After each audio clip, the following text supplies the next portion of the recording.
Hi guys, welcome back to our YouTube channel CAT by LPT. My name is Achal and I'm your quant mentor. So far in this series on progressions we have discussed about arithmetic progression. आज के इस video में हम discuss करते हैं geometric progression के बारे में. जो हमने डिस्कस किया था अर्थमेटिक प्रोग्रेशन में, what is an arithmetic progression? Basically एक सीरीज है या एक सीक्वेंस है नंबर्स का जिसमें डिफरेंस बिटवीन कॉन्जिक्यूटिव टर्म्स जो होता है वो कांस्टेंट रहता है. 2, 4, 6, 8, 10 इसमें क्या है? Difference between any two consecutive terms is same. Geometric progression में क्या होता है? The ratio of any two consecutive terms is same. या सिंपल भाषा में बात करें, एपी में क्या था? सेम नंबर ऐड या सब्ट्रैक्ट हो रहा था. यहां पर क्या होगा? ज्योमेट्रिक प्रोग्रेशन में कोई एक नंबर है, या तो वो मल्टीप्लाई होता जाएगा या फिर उससे हम डिवाइड करते जाएंगे. ओके, तो चलो देखते हैं. जैसे कि एक सीरीज है 2, 6, 18, 54, 162 एंड 486. यहां पर फर्स्ट टर्म क्या है? 2 है. Next term 6, 18, 54. कैसे आ रहा है? 2 से 6 कैसे आया? हमने 3 मल्टीप्लाई किया. फिर 6 से 18 कैसे आया? फिर से 3 मल्टीप्लाई किया. 18 से 54 के लिए फिर से 3 मल्टीप्लाई किया एंड सो ऑन. तो यहां पर जो कॉमन रेशियो है, कॉमन रेशियो कितना है हमारा? 3 is the common ratio. Common ratio कैसे निकालते हैं? कोई भी एक term low divided by the previous term, वो हमें देगा कॉमन रेशियो. तो फर्स्ट टर्म को तो ए से डिनोट करते हैं, कॉमन रेशियो को जनरली हम आर से डिनोट करेंगे यहां पर. ठीक है, तो बहुत सिंपल सी चीज है, इसमें ज्यादा भी कुछ कॉम्प्लेक्स बिल्कुल भी कुछ नहीं है. जो हमने एपी में कंसेप्ट्स पढ़े हैं वही कंसेप्ट्स हम जीपी में पढ़ेंगे. बस वहां पर हम कॉमन डिफरेंस के पॉइंट ऑफ व्यू से देख रहे थे, यहां हम कॉमन रेशियो के पॉइंट ऑफ व्यू से सारे क्वेश्चंस देखेंगे. ठीक है, तो अगर मैं इसको जनरलाइज करूं, if for a particular GP first term अगर ए होता है और कॉमन रेशियो आर होता है, तो फर्स्ट टर्म तो ए है ही हमारा, नो इश्यूज. सेकेंड टर्म क्या होगा? What should be the second term? सोचो, सेकेंड टर्म कैसे मिलेगा हमें? फर्स्ट टर्म में हम कॉमन रेशियो आर मल्टीप्लाई कर देंगे, तो सेकेंड टर्म हो जाएगा a into r. Similarly third term क्या हो जाएगा? ए आर में फिर से आर मल्टीप्लाई कर दो तो ए आर स्क्वायर बन जाएगा. ठीक है, फिर फोर्थ टर्म कैसे मिलेगा? इसमें फिर से आर मल्टीप्लाई कर दो तो फोर्थ टर्म हो जाएगा ए आर की पावर 3. अगर यहां पर फोर्थ टर्म लिखना होता, T4 is a r to the power 3. तो अब अगर जनरलाइज करें, what would be 10th, 15th, 100th term निकालना हो तो एक एक करके तो मल्टीप्लाई करोगे नहीं, कुछ जनरलाइज फॉर्म चाहिए. जैसे एपी में देखा था जनरलाइज फॉर्म क्या था? a plus n minus 1 into D. तो यहां पर सोचो जनरलाइज फॉर्म क्या होगा? T1 जो है इसमें r की पावर कितना है? 0. r है नहीं ना, मतलब r की पावर क्या होगी? 0 होगी. ठीक है, T2 में r की पावर क्या है? 1 है. T3 में r की पावर है 2. T4 में r की पावर है 3. a तो कांस्टेंट चला आ रहा है, r की पावर बढ़ती जा रही है. जो टर्म है r की पावर उससे एक कम है. ठीक है, तो nth टर्म जो nth टर्म होगा a और r की टर्म्स में, उसको कैसे लिखेंगे? वो बनेगा a इंटू आर की पावर n माइनस 1. बहुत बहुत इंपॉर्टेंट है. nth term is a into r की पावर n माइनस 1. मैं आपको अगर फर्स्ट टर्म दे दूं और कॉमन रेशियो दे दूं, तो क्या आप मुझे 10th, 15th या 100th टर्म बता सकते हो? यस सर, बिल्कुल बता सकते हैं. 15th टर्म क्या होगा? a इंटू आर की पावर 14 हो जाएगा. 100th टर्म क्या होगा? a इंटू आर की पावर 99 हो जाएगा. ठीक है, एक एक करके पूरा करने की जरूरत नहीं है. चलो, तो कुछ एग्जांपल्स देखते हैं यहां पर. सिंपल सा फंडा हमें क्या ध्यान रखना है? nth term is a into r की power n minus 1.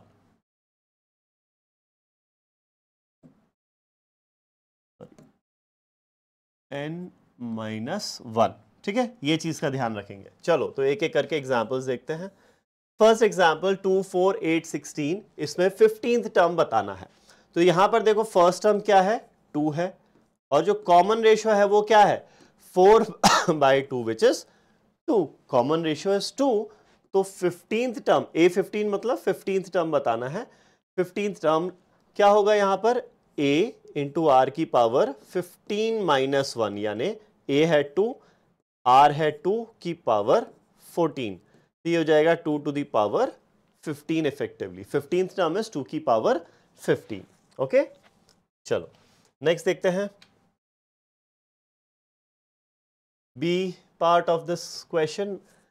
-2/3, 2, -6, 18 and so on. क्या ये जीपी है? चलो चेक करते हैं क्या ये जीपी है या नहीं है। -6/2 कितना होता है? -3 होगा। 18/-6 कितना होता है? वो भी -3 होगा। 2/-2/3 कितना होगा सर? वो भी -3 होगा। इसका मतलब क्या है? ये जीपी है। क्यों जीपी है?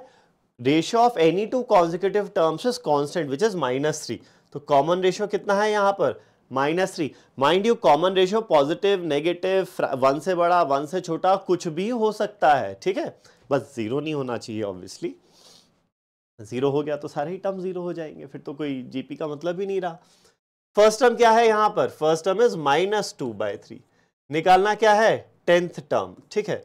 तो 10th टर्म क्या होगा? a इंटू आर की पावर 10 - 1 यानी a इंटू आर की पावर 9।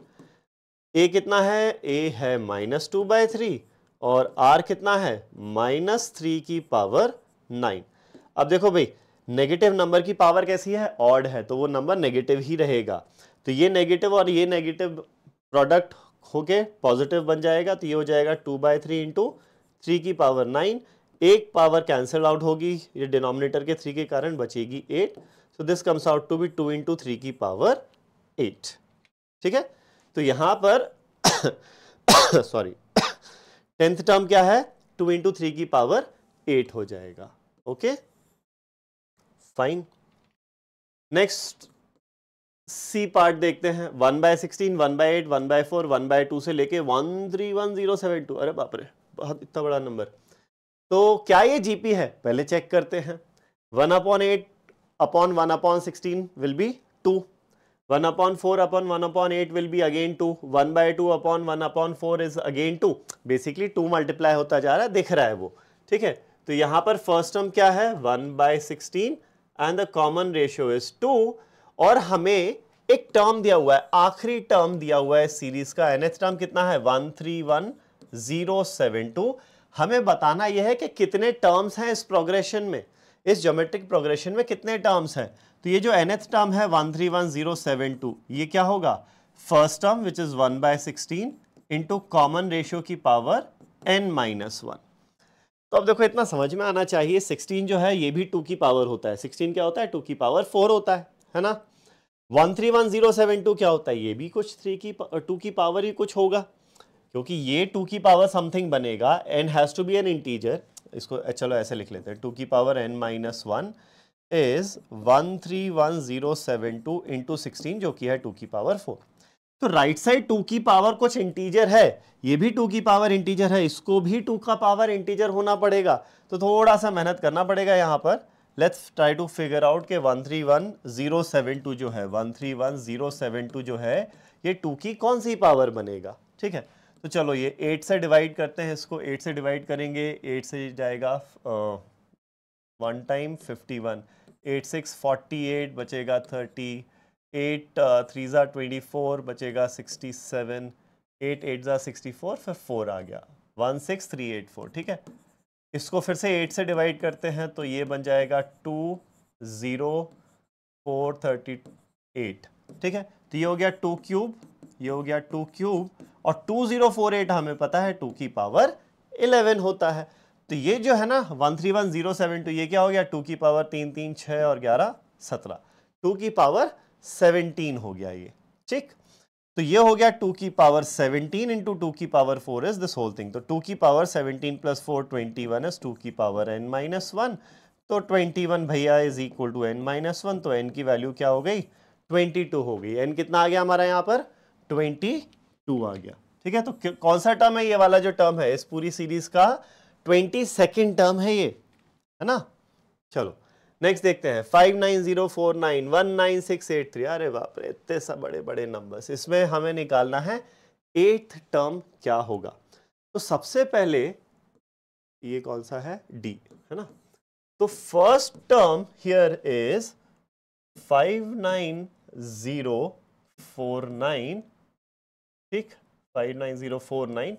कॉमन रेशियो क्या है यहां पर? चलो कॉमन रेशियो निकालने की कोशिश करते हैं। कॉमन रेशियो होगा 59049 डिवाइडेड बाय, और सॉरी उल्टा कर दिया मैंने, कॉमन रेशियो होगा ये वाला term 19683 divided by the first term 59049। अब यहाँ पे थोड़ा सा आपको मेहनत करना पड़ेगा, मेहनत इन द सेंस कि थोड़ा सा कैलकुलेशन अगर आपका फास्ट है ना तो आप इजीली फिगर आउट कर लोगे कि ये इससे जाएगा 3 टाइम्स। मल्टीप्लाई करके देखो, 3 into 3 is 9, 3 into 8 is 24, 4 यहाँ आ गया, 2 carry over, 3 into 6 is 18 plus 2 20, 0 2 carry over, 3 into 19 57 plus 2 59। तो कॉमन रेशियो कितना आ गया, 1/3 आ गया। अब आपको एट्थ टर्म निकालना है। एट्थ टर्म क्या होगा, first term 59049 into common ratio 1/3 raise to the power 8 - 1 which is 7। फाइन। और ये जो 59049 है ना, ये भी 3 की कुछ पावर है। तो I want you to figure out कि ये 3 की कौन सी पावर है और इसका फाइनल आंसर क्या आएगा। फाइनल आंसर इसका जो भी होगा right it in the comments box, ठीक है ना। एंड अगर नहीं समझ में आता है तो वो भी लिखो, मैं फिर वो भी समझा दूंगा कमेंट्स के थ्रू, कोई इशू नहीं है उसमें। फिर ये लास्ट पार्ट पे आते हैं, ई पार्ट पर, ठीक है। चाहो तो नोट्स बना लो इसके। I will erase the board now. E part, first term दिया हुआ है हमें यहां पर 0.04 और nth टर्म, ये जो लास्ट टर्म दिया हुआ है 78125 दिया हुआ है। हमें बताना है नंबर ऑफ टर्म्स कितने हैं। चलो भाई ठीक है। nth टर्म क्या होता है, first term which is 0.04 into common ratio की पावर n-1। अब ये 0.04 कितना होता है, ये हो जाएगा 1/25 इंटू आर की power n-1 is equal to 78125 हो जाएगा ये। अब समझ में आना चाहिए यहाँ पर कॉमन रेशियो क्या है, पहले तो ये देख लेते हैं। कॉमन रेशियो है हमारा यहाँ पर r is 0.2/0.04 which is 20/4 which comes out to be 5।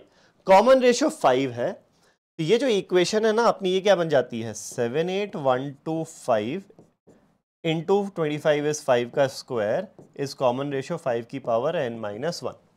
अब इतना हमें समझ में आना चाहिए कि भाई राइट साइड 5 की पावर कोई इंटीजर है, ये 5 स्क्वायर है, तो ये भी 5 की कोई पावर इंटीग्रल पावर होगी। कौन सी इंटीग्रल पावर होगी, चेक कर लेते हैं। 78125 ठीक है। चलो 5 से डिवाइड करो इसे, 5 1 5 25 6 1 2 1 5 6 2 5, ये हो जाएगा। फिर 5 इंटू 3125, सॉरी 5 इंटू 5, ये हो गया 5 इंटू 5 इंटू 3125 कितना होता है, 5 की पावर 5 हो जाता है, तो ये हो गया 5 की पावर 7। ये जो नंबर है ना, ये 5 की पावर 7 है यहाँ पर। तो इफेक्टिवली ये बन गया 5 की पावर 7 और ये हो गया 5 स्क्वायर। तो 5 की पावर 9 इज इक्वल टू 5 की power n-1, 9 is equal to n-1, तो n की वैल्यू कितना आ गई, 10 आ गई यहाँ पर, ठीक है। तो number of terms in the e part of this question is 10। Fine.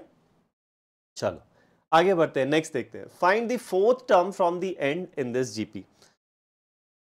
अब fourth term from the end देखना है, मतलब हमें इस जीपी को रिवर्स ऑर्डर में देखना पड़ेगा। जीपी है 3 6 12 से लेकर 3072। रिवर्स ऑर्डर में यही जीपी हो जाएगी 3072 so on till finally and में 12 6 एंड 3।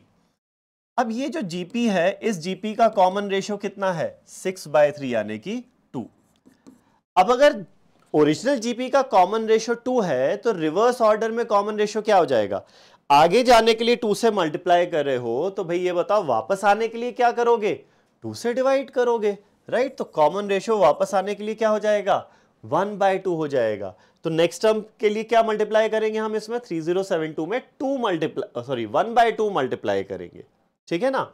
तो अब अगर मुझे यहां पर निकालना है इसका फोर्थ टर्म, तो वो क्या हो जाएगा, first term into common ratio which is 1/2 raise to the power 4 - 1।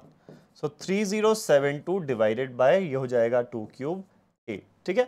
तो 8 3 24 बचा 67, 8 8 64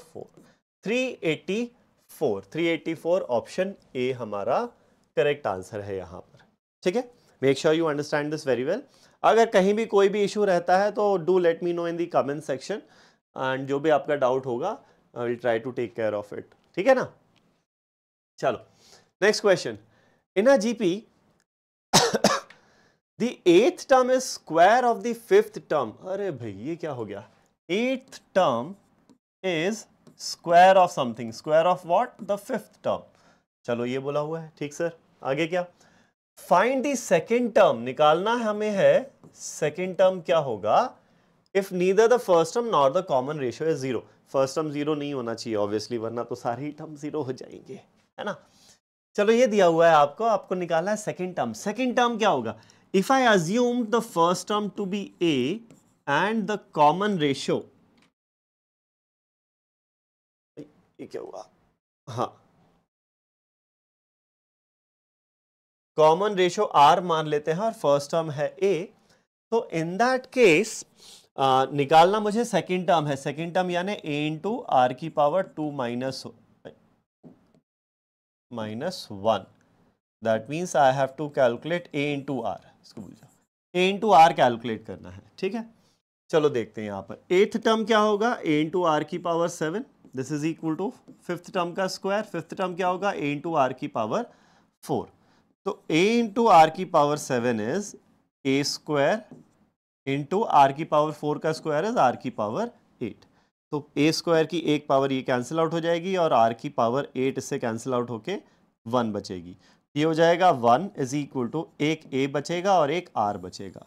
a इंटू आर इज 1, निकालना क्या था, a into r which is 1, तो सेकेंड टर्म क्या हो गया हमारा यहाँ पर 1 हो गया। बहुत ही सिंपल सा क्वेश्चन हो गया ये तो एक्चुअली ना, इसमें तो कुछ करना भी नहीं पड़ा, ना a की वैल्यू निकालनी पड़ी ना r की वैल्यू निकालनी पड़ी। तो अलजेब्रा में ये होता ही है, हमने देखा है कि जो पूछा है उस पर ध्यान रखो, जो पूछा है वो ध्यान रखो भाई। ये इसमें ज़रूरी नहीं था कि आपको a और r की अलग अलग से वैल्यूज़ निकालनी पड़े तभी सेकेंड टर्म पता चलेगा। जो दिया हुआ है ना उसने पूछा ही सिर्फ सेकेंड टर्म है, वो third term fourth term fifth term पूछ ही नहीं रहा। थर्ड टर्म वो पूछता अगर तो तुम निकाल ही नहीं पाते, फिफ्थ टर्म पूछता तो तुम निकाल ही नहीं पाते। वो सेकंड टर्म पूछ ही इसीलिए रहा है कि जो उसने दिया है उसके हिसाब से सिर्फ सेकंड टर्म निकल सकता है, इसीलिए वो सिर्फ सेकंड टर्म पूछ रहा है, ठीक है। आगे बढ़ते हैं, चलो तो जो हमने एपी में देखा था, एपी में क्या देखा था, अगर 3 टर्म्स एपी में हमें अज्यूम करने पड़े तो हम या तो a plus D, a plus 2d assume कर सकते हैं, नहीं तो एक और बेटर तरीका है a माइनस डी, a और a प्लस डी अज्यूम करो। क्यों, ताकि ऐड करें तो कैलकुलेशंस आसान हो जाए। जब a माइनस डी, a और a प्लस डी को ऐड करेंगे तो सिर्फ 3a बचेगा, एक वेरिएबल कम हो जाएगा, राइट। तो वही चीज हम जीपी में भी कर सकते हैं। जीपी में क्या करना है, अब देखो जीपी में हम जो एपी में हम सारा कैलकुलेशन या सारा जो मेन फोकस था हमारा वो एडिशन पे था, जीपी में फोकस किस पे है, मल्टीप्लिकेशन पे, ठीक है। तो जीपी में अगर आपको 3 टर्म्स अज्यूम करने हैं तो फर्स्ट टर्म को a मत अज्यूम करो, मिडिल टर्म को a अज्यूम करो और कॉमन रेशियो को अज्यूम कर लो r। तो मिडिल टर्म a है तो नेक्स्ट टर्म होगा ar और उससे पिछला टर्म होगा a अपॉन r। क्या फायदा है इसका, तुम पूछोगे सर इसका क्या फायदा। वेल इसका फायदा ये है a अपॉन r, a और a इंटू आर, जब आप इन तीनों को मल्टीप्लाई करोगे तो होगा क्या, r r कैंसिल आउट होके a इंटू a बचेगा क्या, a क्यूब, एक सिंगल वेरिएबल बचेगा भाई। सिंगल वेरिएबल बचेगा तो उससे कैलकुलेशंस हमारी बहुत आसान हो जाएगी, इसीलिए हम इस तरीके से अज्यूम करते हैं। वहीं अगर 5 टर्म्स अज्यूम करने पड़ जाएं, 5 टर्म्स अज्यूम करने पड़ जाएं तो आप क्या करोगे, फिर मिडिल टर्म को a अज्यूम करोगे, ठीक है, और कॉमन रेशियो वही r लेना, तो next term ar, fifth term ar square, इससे पिछले वाला a बाय r और इससे पिछले वाला a बाय r स्क्वायर हो जाएगा, ठीक है। मिडिल टर्म को a अज्यूम करो जब 3 है, 5 है या 7 है, वैसे 7 का तो जनरली क्वेश्चन आता नहीं है, 3 या 5 के ही आता है। तो मिडिल टर्म को आप a अज्यूम कर लो, कॉमन रेशियो r अज्यूम कर लो, तो इस तरीके से आपकी ये सीरीज बन जाएगी, ठीक है भाई, समझ में आ रहा है ना। तो अभी तुम पूछोगे सर 3 और 5 तो चल गया, 4 अगर टर्म्स होंगे तो मिडिल टर्म तो है ही नहीं, फिर क्या करेंगे। अगर 4 टर्म्स दिए हैं, 4 टर्म्स बोला है और यही फंडा लगाना है कि मल्टीप्लाई करने पे r खत्म हो जाए, तो फिर यहां पर थोड़ा सा हमें होशियारी दिखानी पड़ेगी। कैसा, दो जो मिडिल टर्म है ना, एक को मान लो a बाय r और दूसरे को मान लो a इंटू r, ये आपके 2 मिडिल टर्म्स हो जाएंगे, ठीक है।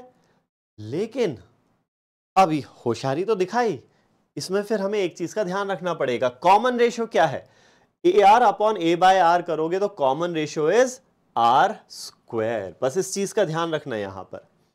तो कॉमन रेशियो आर स्क्वायर है, तो इससे पिछला वाला टर्म क्या होगा, इसको आर स्क्वायर से डिवाइड कर दो तो ए बाय आर क्यूब, और इसके बाद वाला टर्म क्या होगा, इसको आर स्क्वायर से मल्टीप्लाई कर दो a into r cube, such that जब आप अब इन चारों को मल्टीप्लाई करोगे ना तो देखो होगा क्या, r cube cancels out, r cancels out, a की पावर 4 आ जाएगा। तो जो हमारा मकसद था वो तो हो गया, लेकिन उसके लिए हमें थोड़ी सी उंगली टेढ़ी करनी पड़ी और कॉमन रेशियो आर ना मान के आर स्क्वायर मानना पड़ा। ठीक है, तो ये करोगे जब आपके पास 4 टर्म्स दिए हुए हों। तो एक सिंपल सा एग्जांपल देख लेते हैं यहां पर, find the 3 terms in GP whose sum is 38 and the product is 1728। ठीक है, सम ये चाहिए 38, प्रोडक्ट, तो पहले प्रोडक्ट पे फोकस करते हैं भाई। हमें पता है 3 टर्म्स है ना, और प्रोडक्ट की बात कर रहा है, तो मिडिल टर्म को मैं ए अज्यूम करूंगा, नेक्स्ट टर्म हो जाएगा ए इंटू आर, और इससे पिछले वाला हो जाएगा a by r, such that the common ratio is R over here। ठीक है, अब इनके प्रोडक्ट के बारे में बात किया हुआ है, प्रोडक्ट कितना है 1728। ठीक, तो प्रोडक्ट ये दिया हुआ है, प्रोडक्ट क्या हो जाएगा a by r into a r, r cancels out भाई, 1728 कितना आ जाएगा ए जो कि होगा ए क्यूब।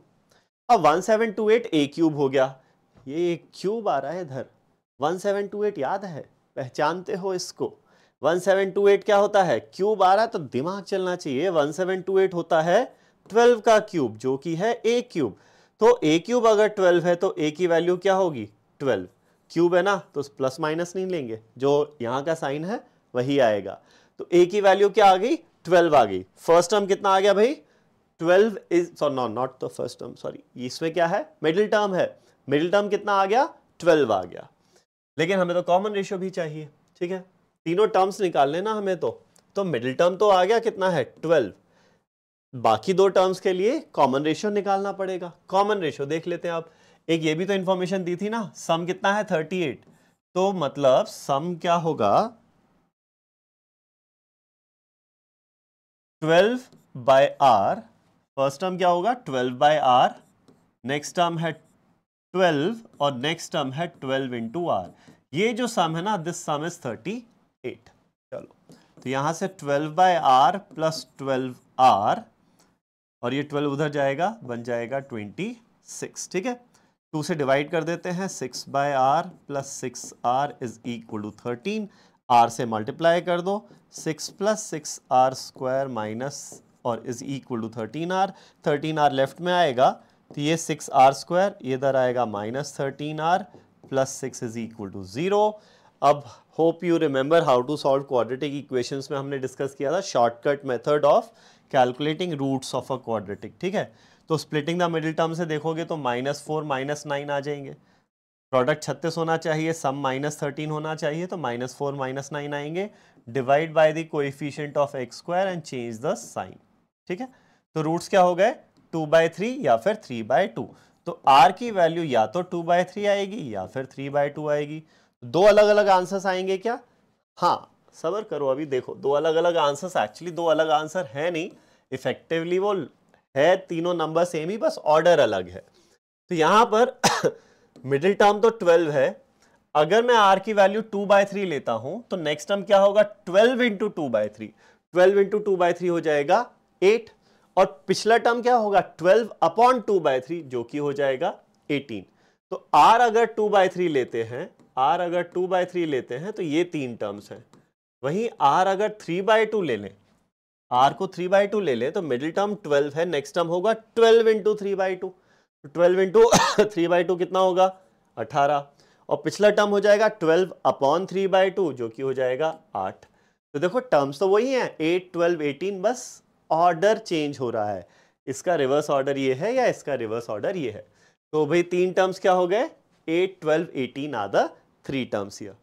ठीक है ना, चल तो आज के सेशन के लिए इतना ही, बहुत बेसिक सा हमने डिस्कस किया अबाउट ज्योमेट्रिक प्रोग्रेशन।